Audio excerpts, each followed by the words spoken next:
So you all kind of know who she is because I've sent you out something that tells you a little bit about her, but and you, how many people have listened to the NPR radio show? Okay, so a few. Well, you may want to. For those of us that don't know as much, would you? Yeah, well, I would like to introduce my friend Barbara Rodbell. I'm proud to be a friend of such a wonderful, wonderful person who has been courageous her whole life and is a creative, wonderful, positive thinking person, a person to me who has no anger, even though she's been through tumultuous situations in her life, of which some she'll tell us about. And so I can't really say too much more, but to say that I think you'll find her story interesting, and she'll talk a little bit, and then we'll open it to questions and answers, and get a lot more information from her that way. So here we go, Barbara. Thank you very much. Can we? You want? I can. Yeah, this is Something to kind of sit down. I sit tall. I should stand up. There you go. Oh, there. I usually leave it behind. I would say like that. You put it behind your Being plenty. No, One for the back and one for the front. I'll just fall. That's good.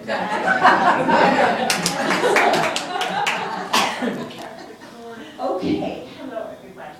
Now I know that you all, if you're going to jump into this with 2 feet, you all want to know about my friend, right? Or shall I tell my story? Tell it in your way.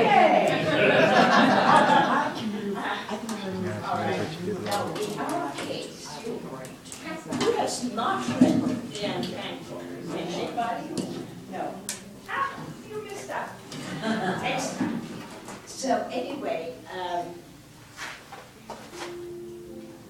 our personal story, the story of my maiden name is Ledermann. Let's say Ledermann. Like PJ Ledermann. Like that.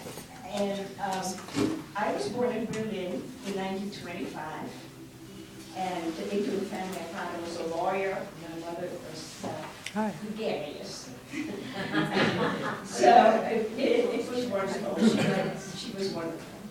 And as a matter of fact, she made it possible for me to survive, to be the way I am. You mentioned not being angry and loving everything. And she was very spiritual without being religious in particular. And she was an incredible person, and she was 15 years younger than my father. And this has a lot to do with the rest of the story in a way. And we had a very happy life in Berlin, where I was born, but in Germany, where I was born. My mother actually was partly Dutch. And so when the time came and they felt that we really shouldn't stay in Berlin, we were on vacation in Holland, where we had heaps of family. And one of them had been a journalist. You know, it was a journalist, as a matter of fact. And he had, when he was very young, when he was 19, that newspaper he was working for sent him to Munich to send back information about a trial that was going on in Munich. And when he came back, they said to him, well, it isn't very important, so we're just going to give you, the back page or something. And he said, you know what? I think this is very important. And they said, well, what's the matter? And he said, I think it might change the world. And they said, don't be silly. And they gave him a little piece. And he wrote, and he said that this trial, which was the trial of Hitler in Munich, who had they were, making a big fuss, walking with their boots, the yellow, the brown shirts. He said, this can be very serious. Well, it turned out that that was the place and the time that Hitler wrote Mein Kampf. In that jail where they put him. They did put him in jail.